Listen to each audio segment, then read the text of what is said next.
Okay, good evening. What do alien abductions, mind control, ritual abuse, Satanism all have in common?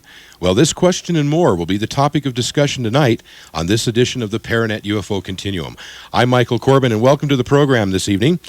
Tonight, my guest is going to talk about all of these subjects, and it's going to probably shock a lot of you concerning what he has discovered. In March of this year, he attended a conference in Dallas, Texas, and this conference was attended by people from the psychiatric community, psychologists, psychiatrists, law enforcement people, and people who have reported incidents of ritual abuse, as well as satanic abuse. So we are going to be talking with him tonight about that subject. My guest has been on the program before. He is the author of a book that has been very popular for the last 20 years. It's called Operation Mind Control. He was awarded the McMahon Scholarship in Journalism from the University of Oklahoma. In 1965, he founded the New York Weekly, the East Village Other. That same year, he founded the Underground Press Syndicate. It quickly grew to include 200 papers around the world and millions of readers. Now, since that time, he has edited the Aspen Daily News, the Port Townsend Daily News, and the Palm Springs Life magazine. He has written numerous articles and books. He's founder and advisor of the New Freedom of Thought Foundation, which we are going to talk about at some length tonight. He's presently making a film based on a book that he is publishing, and the book that he is publishing is called Operation Mind Control. Now, this is an expanded and corrected version of the previously published book, and the subtitle is The Cryptocracy's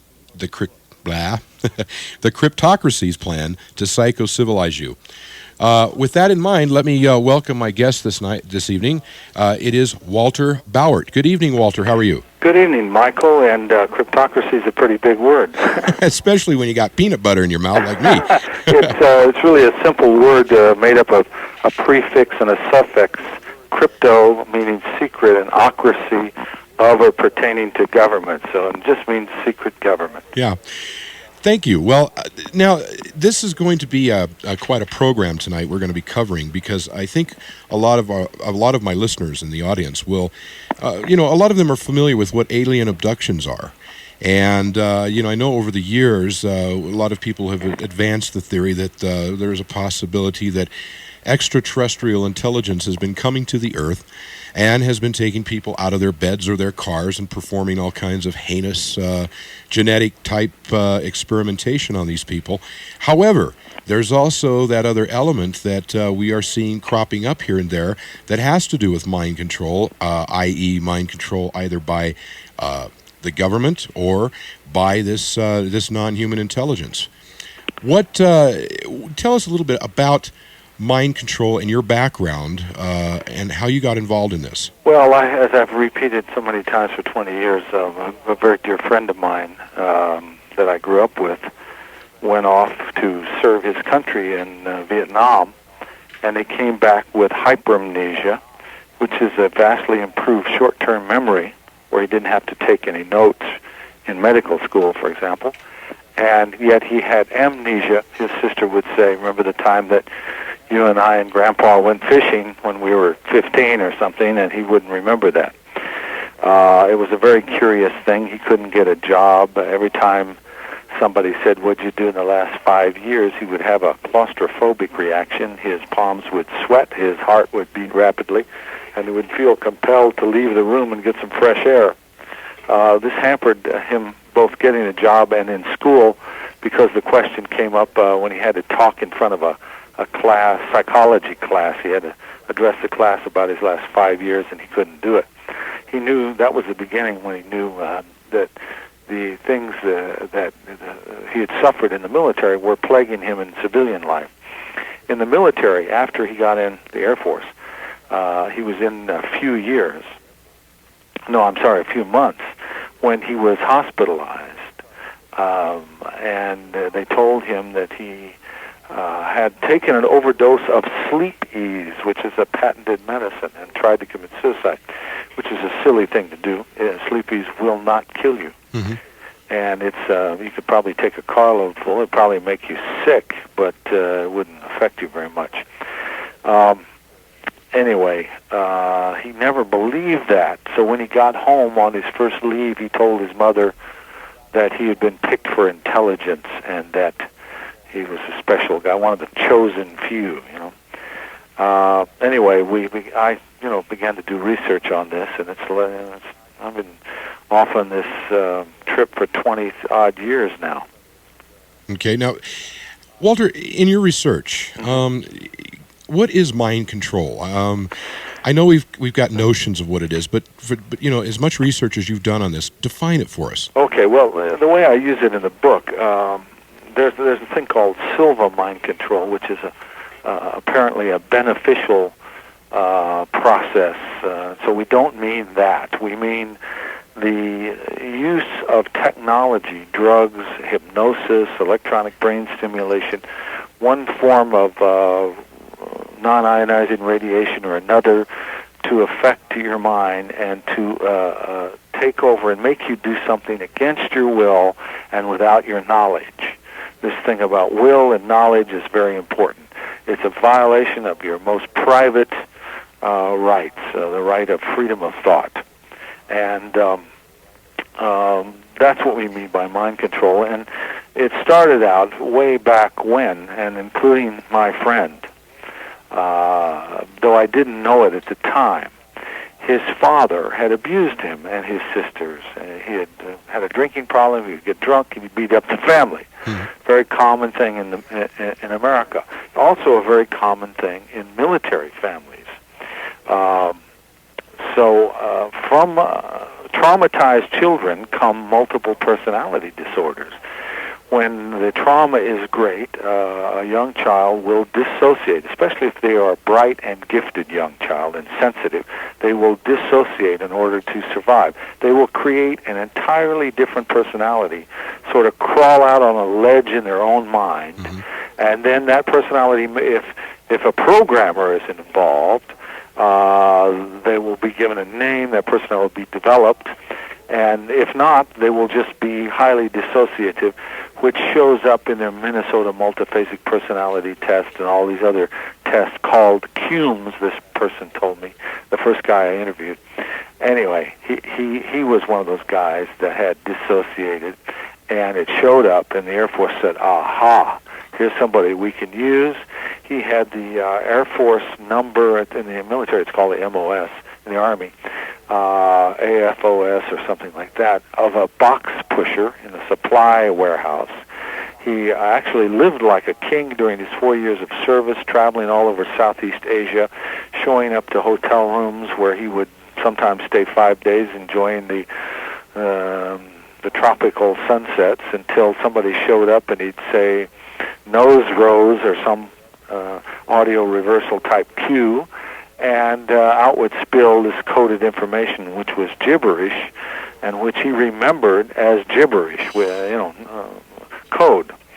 And he was a courier. He was also a witness who could remember with this vastly improved memory that is so common with multiple personality disordered people. At the time, I think there were probably 8 or 10 or maybe 20 people in the world diagnosed with multiple personality disorder. Yet it had been a fact for hundreds of years, especially in German families, that children had been dissociated, traumatized, and then sold as these,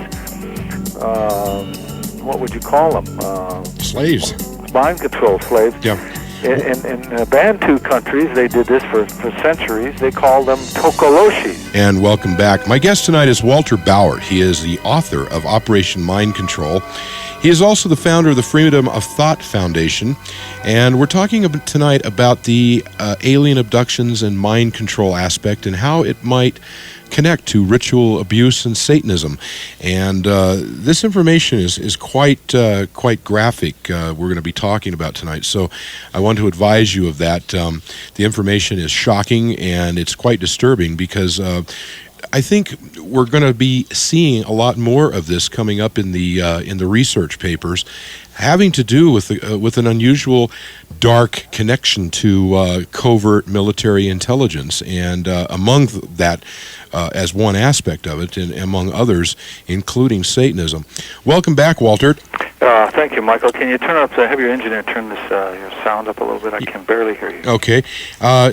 Now, for those of you out there that would like to call and talk to Walter, our number is 1-800-836-2009. That's 1-800-UFO-2009. Walter, now let's discuss this conference that you attended in March of this year. Right. Give us a little background about the conference and why it was called. Well, it's the first time that anything like this has happened, but it's not the last. There are now 4 more in the planning stages by different groups.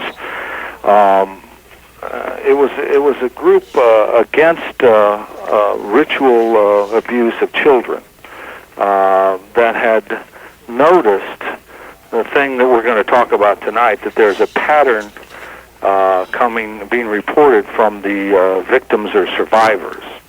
And the group was called the Society for the Investigation, Treatment, and Prevention of Ritual and Cult Abuse, and it's situated in Richardson, Texas, and headed up by a lady named Pam Perskin.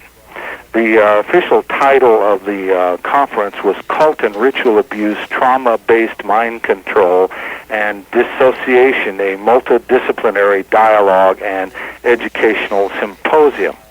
And you introduced it correctly when you said it was a gathering of psychologists, psychiatrists, survivors, as well as law enforcement personnel and others, just a number of writers, among them Alan Shefflin, a lawyer who's the author of The Mind Manipulators, in a fine book called Trance on Trial.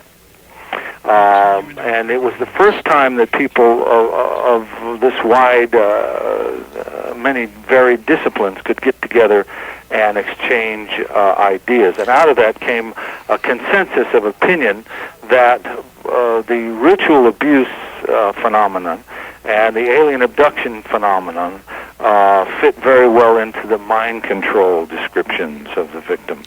Now, Walter, the thing is that will not be consistent, will it, throughout the entire set of data for alien abductions? Let's run this down. I have the data here in front of me. Okay, all right. Okay, a comparison of similar and dissimilar alien abduction and ritual survivor accounts by category. I'll just name a few. I'll just name a few off the top because it's a long list. But let's start with elements, inanimate. The alien abduction accounts, they have an examining table. Ritual survivor accounts have an altar table. Alien, white sheet. Ritual, white sheet, and a black rug. Alien machines, X-ray, headgears, wires, body fluid, collecting devices of sperm and blood. Ritual machines, ECT, polygraph, shockers, headgear, wired, cattle prods, instruments, alien abduction instruments, surgical needles, implant instruments, and ritual survival instruments, knives, daggers, pins, and needles. Symbols of the alien abduction people, new space writing and different symbols, and the ritual people symbols, old writing symbols, letters, numbers, religious, upside down, and many of them are the same and they resemble each other. And it goes on. I mean, the eyes, both eyes are scary and calming. Okay, then the next category, elements, animate. The alien abduction people report being in charge, others subservient. The ritual survivors report high priest or priestess in charge, and others are subservient. The aliens, extraterrestrials, and humanoids are reported. Satanists, cultists, and humans. Alien people report reptilian creatures, and the ritual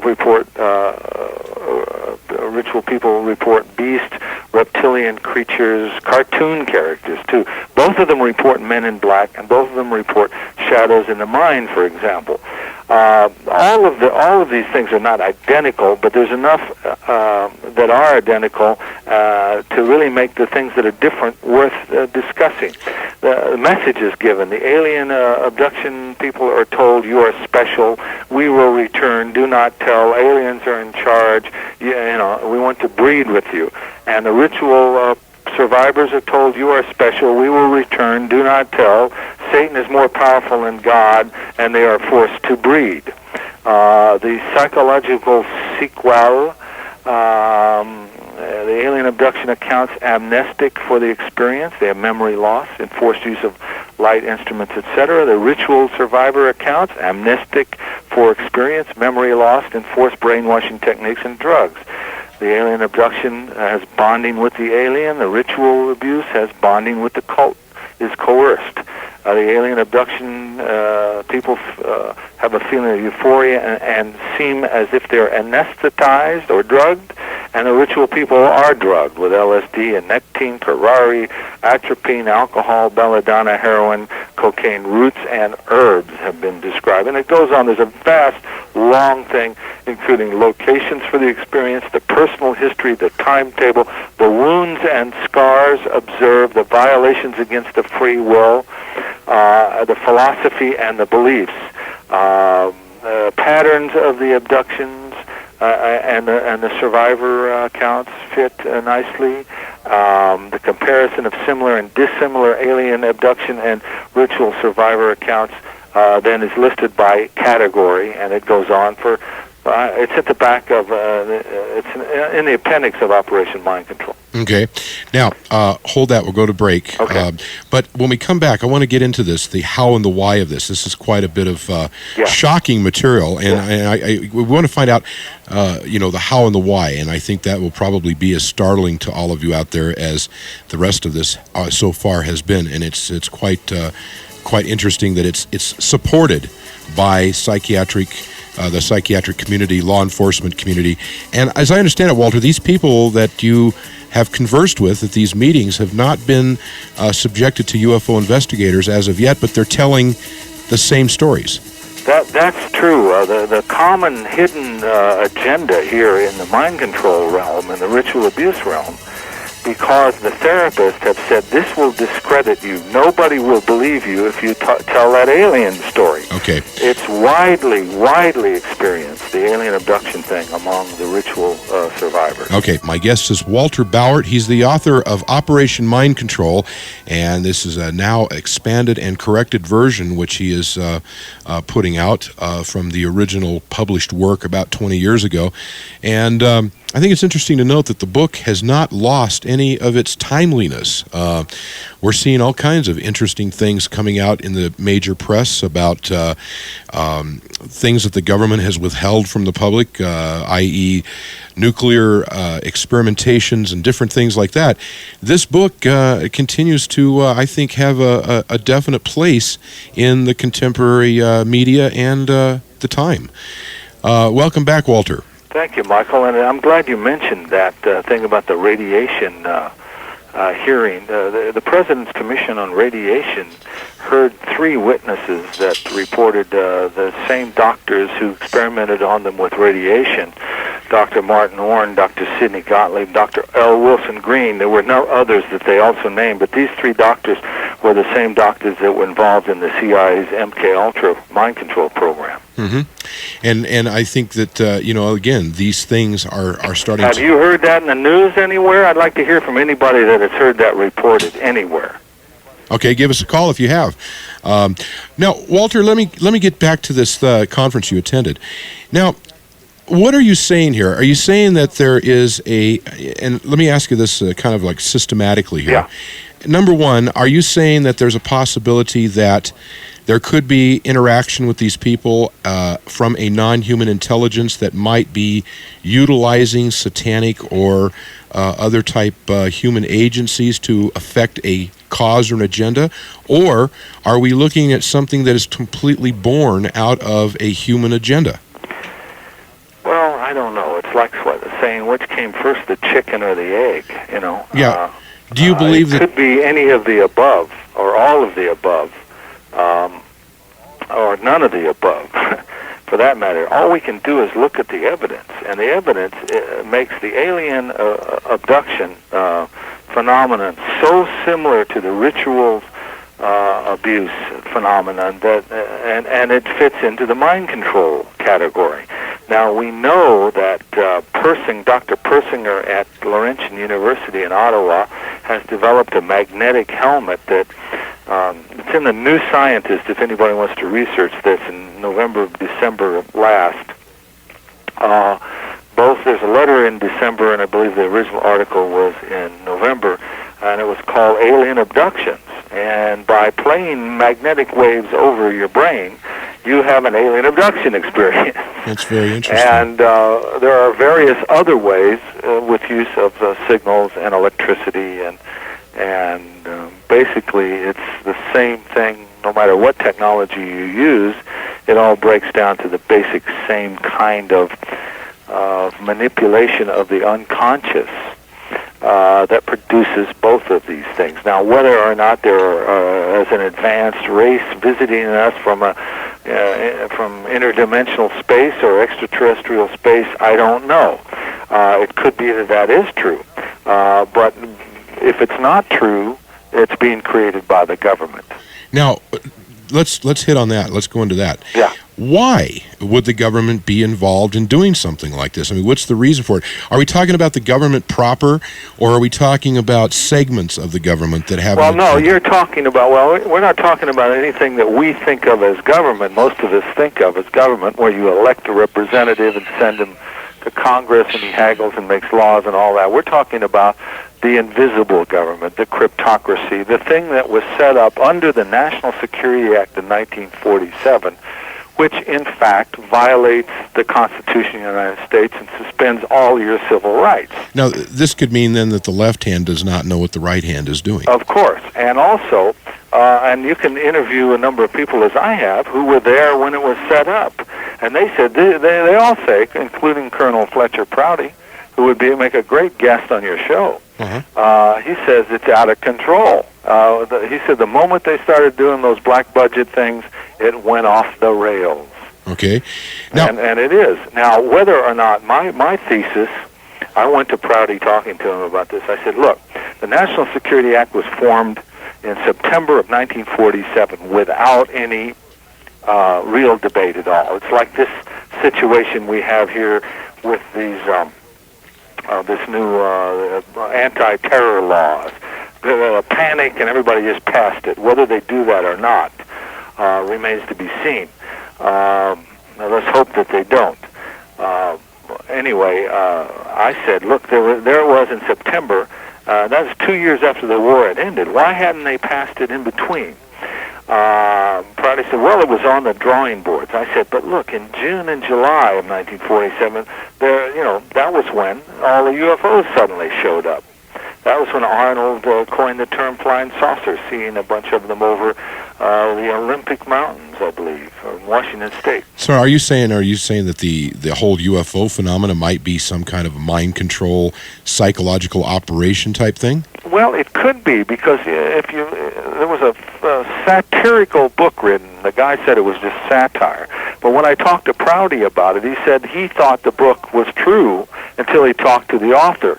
And because he knew that that's what people were saying back in the days in the 60s when this book was printed. It was called The Report from Iron Mountain. And it says, how do we motivate this economy when in peace? We don't know anything about doing that. So when the commies aren't any longer under the bed, let's have the aliens overhead. That's okay, but I've met abductees myself and talked to them, and some of these people that I've met have had, I can't find any reason, unless there's something that I'm not seeing, that would imply that they have any interest to the government for any type of covert operation. However, I realize, and I want to bring this up, that there are things that are going on in your realm and this conference that you attended that does show this. Well, we're right now working on a case here in Tucson in which a man in his late 30s murdered 2 women. He says that the aliens possessed his body. Now, this is the third case, almost identical, that has happened in this county in the last 10 years, or maybe 15 years. And it's not a very good defense. He is convinced, however, that he will be given a lethal injection and he will be resurrected because the aliens have promised him this. And I asked him, what do the aliens look like? And he said, just like you and I. I said, well, how do you tell, what do you call these aliens? Are these the Greys? He said, no, these are the Nordics. And I said, well, how can you tell humans from aliens? He said, well, these kind you can't. It's hard to tell, except these kind are telepathic. They put things in my mind, he said. Now, why would a covert group take a guy like this? Yeah. What would they have to gain from doing this to him? That's the $64 question. We're looking into the victims and to see if there's any reason to murder the victims. Okay, now how about these people at the conference that you guys spoke with? These people that are claiming this abduction experience. What type of motivation have you been able to find that these people might serve, say a government agenda to do something? Well, of course, then you go back to the old mind control story of mules carrying drugs, and they don't remember it. They can't act nervous because they don't know it's there. Another personality's out front. Pigeons that are carrying messages like behind post-hypnotic blocks. Slaves, sex slaves of one kind or another. Often they're trained that way from childhood, especially the women. 80% of these people are women. Now, there's all those reasons. And then the alien abduction phenomena story can be laid in as it's called screens and scrambles. And this is the common thing that we found here, that the therapists have said, let's not talk about the alien thing. Let's get on with this other thing. Now you can find credibility. They thought, their argument was, you could be credible if you say your uncle or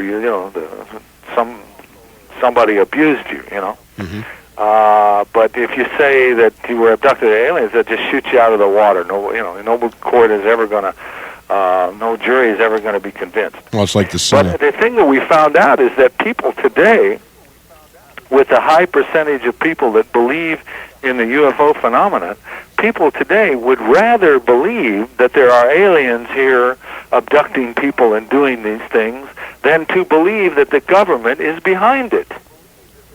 Well, that's interesting. Yeah. That's really interesting. Yeah, that's the really interesting thing. It's far easier to believe that there are aliens here doing all this weird stuff than the government is making you believe that there's aliens here. Okay, hold that thought. My guest is Walter Bowart. Operation Mind Control is the book that he has published, and he's also the founder of the Freedom of Thought Foundation. We'll get back to that. And welcome back my guest, Walter Bowart, who is the author of Operation Mind Control. He has recently published an expanded and corrected version of the original book published in 1978. And I have seen this original book, and I can tell you that it's got a lot of interesting information in it. This stuff is, a very deep subject, and unfortunately, an hour just doesn't give us enough time to cover it all. But there is a considerable amount of concern among the psychiatric community today of ritual abuse. We see this pop up in mainstream press all the time. And, Walter has attended a conference in Dallas in March, the latter part of March of this year, that was attended by psychiatric and psychological people, as well as law enforcement people, and they had people there who were claiming an alien abduction experience who had definitely backgrounds in ritual abuse. This is a very big question that we constantly are asking ourselves. What does the alien abduction experience really mean? Are we dealing with aliens from outer space? Are we dealing with some interdimensional thing? We don't really even know that the experience itself is physical, but yet the interesting parallels here are, as Walter has mentioned, that there are also there could be agencies that are masquerading and using a legitimate UFO phenomena to further their agendas, and this is just one more aspect of it that we feel we must cover. Welcome back, Walter, and let's take a call. We've got a caller from Rockford, Illinois, on our affiliate WROK. Jim, good evening, Jim. Good evening. Hi, Jim. Go ahead and ask your question of our guest, Walter Bowart. Yes, Mr. Bauer, I was listening to you on the radio, and you had put out the question that if anyone had heard of MKUltra before reported anywhere, to let you know. Well, yes, I did hear of MKUltra. It was on I believe it was the Tom Valentine show, which is Radio Free America. That was about, I believe, around 6 weeks ago, and I believe his guest was Colonel Prouty himself. Uh-huh. Well, and from some of the things that he was describing about this operation, just sounded downright scary to me. Yes. In terms of the alien abduction phenomenon, which is the subject of this particular program, it's uncanny, the similarities between the ritual abuse survivor accounts and the alien abduction accounts. For example, both of them are afraid of hypnosis, and also both of them feel like that they were victimized. Now, that's not going to happen. Now, except that the ritual survivor, the differences are interesting. The ritual survivors are different than the alien abduction survivors because they, multiple personality disorder and dissociation of all kinds is much more prevalent in the ritual abuse survivors than it is in the alien people, but they both have what's called PTSD, post-traumatic stress disorder. They both experience that and exhibit that. And, of course, they both have hallucinations, they both have depression, they both have nightmares, they both have sexual disturbances, visual disturbances, sleep difficulties, and headaches, and a whole lot of other things, you know. So there's definitely got to be something in common here. Especially when you as I understood the report that night that I was listening to it, that this was originally a CIA-initiated deal. Do you have any information that was this originated by the CIA? Well, back in the 70s, when I first got the CIA documents, I found 3 documents in the big pile of MKUltra documents that I didn't really take seriously at the time, nor look at, but it was both. They've since been published, and everybody knows about them. And they talked about using the alien or the UFO phenomenon as a psychological warfare operation. But God knows. Excuse me. Yes, there was also another show that also mentioned the MKUltra project. That was on the intelligence report. That was a shortwave radio show that no longer is being aired. But he also went into a little bit of detail about the MKUltra project and the CIA connection. Yeah. Okay, Jim, we've got to move along. I want to thank you for your call. Yeah, thanks, Jim. All right, thank you very much. Keep listening, okay? Oh, okay, bye-bye. Okay, bye-bye. Okay, let's see here, Walter. We got another call. Let's take Tony from our affiliate KCNR in Salt Lake City, Utah. Good evening, Tony. Yeah, hi, Mike. Hi. Couple of questions for Walter. Have you heard of a Japanese journalist named Norio Hayakawa? Yes, I know him. Okay, I just bought the video and haven't seen it, and so I was just wondering if you figure he's credible in his presentations and research. I haven't seen his work, really. I couldn't tell you, but I've spoken to him. We were supposed to get together. It didn't happen. He's friends of mine. I think he's a serious researcher from what I hear. Okay, and then kind of this MKUltra thing, I guess from what I've heard, it kind of ties in with the Manchurian candidate programming of someone to do a particular thing. Well, yes, that was the original idea. It was an oversimplification of the idea that a person can be made to do something on command at long distance over the telephone. After they were properly programmed, they could do something against their will and without their knowledge. And the Manchurian Candidate, of course, was a book and a film, a book by Richard Condon, and Frank Sinatra owned the film. Excellent movie. And it came out the same year as the assassination of John F. Kennedy, and then was pulled for many years. It's back in your video stores, though. So I would propound a question, perhaps, that you had talked earlier about this fellow who had been in the Army and then came out, told his mother that he was special, and then he was going around, apparently with no means of support, doing things, dropping off codes or receiving them and things like that. No, he was in the regular Air Force, but his colonel didn't know what he did. He had special treatment. He was operating outside the chain of command. So it was something where they just say, well, this guy's going to go here and do that. So this guy's a box pusher in a supply depot, and what's he doing traveling all over the world under special orders, Okay, Tony, we're going to have to move along. Okay, hey, thanks. Thanks for your call. I keep listening. We appreciate your call. Walter, now, we've only got about, let's see, how much time? We got to go to break. When we come back, Okay. I want to have you give us some information about the Freedom of Thought Foundation, then we'll have to wrap up the hour. Okay. But so anyway, stay tuned. My guest is Walter Bowart. We're talking about Operation Mind Control. We're talking about alien abductions, mind control, ritual abuse, Satanism, all these things. What do they have in common? It's very, very interesting. And welcome back. My guest is Walter Bowart. He is the author of Operation Mind Control. And we've only got a couple of minutes to wrap the program, but I wanted to go over this Freedom of Thought Foundation. And here are some of the goals. Walter, I'll read a couple of these off here for the audience. Go ahead. The Freedom of Thought Foundation was founded to accomplish the following goals: lend aid and protection to survivors of mind control, provide referrals for victims, and support new legislation. They want to educate society about the history of mind control. They want to develop or discover countermeasures to electronic forms of mind control and publicize them. We're going to have to do another program on this stuff because, you covered something at the beginning of the hour, utilizing the different aspects of mind control, drugs, psychotronics, which is another word that's kind of a buzzword that's new nowadays. It has to do with electronic means, I guess low frequency, high frequency types of RF emissions that can make people behave certain ways. It's all very scary, and as our caller pointed out, that stuff that he heard on MKUltra was quite disturbing.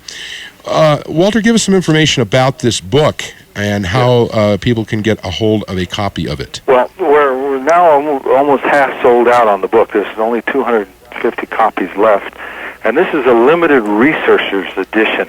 I don't want to be criticized for this book or reviewed in the press or anything. This is for the people that are serious researchers to feed back and to help make it stronger and build it. And it's the only way that I know of getting the truth out, because the establishment press seems to be dark on this subject. I mean, there's really no news on it. We have approached a number of the national television shows. They said we already did that back in the 70s. And this is yet an ongoing story that now people are remembering things that happened to them in their childhood. There have been people recruited as children and abused by the federal government and made into multiple personality people who do the bidding of the government in evil and insidious forms. Okay, give out your address and how much it is. Okay, the book is $65, but you can get it for nothing if you want to become a charter member of the Freedom of Thought Foundation. That's $100. But you also get discounts, and you get the newsletter with that $100. So it's really a money-making deal doing it that way. Give out your address. Okay, the address is P.O. Box 35072, Tucson, Arizona 85740. Okay, Walter, I'm afraid that's going to have to be the last word. It's a very interesting program. I want to thank you for coming back on with us to tell us about this conference you attended. We'll have you back to talk about this mind control issue at more length in future editions of the program, okay? Thank you, Michael. Thank you.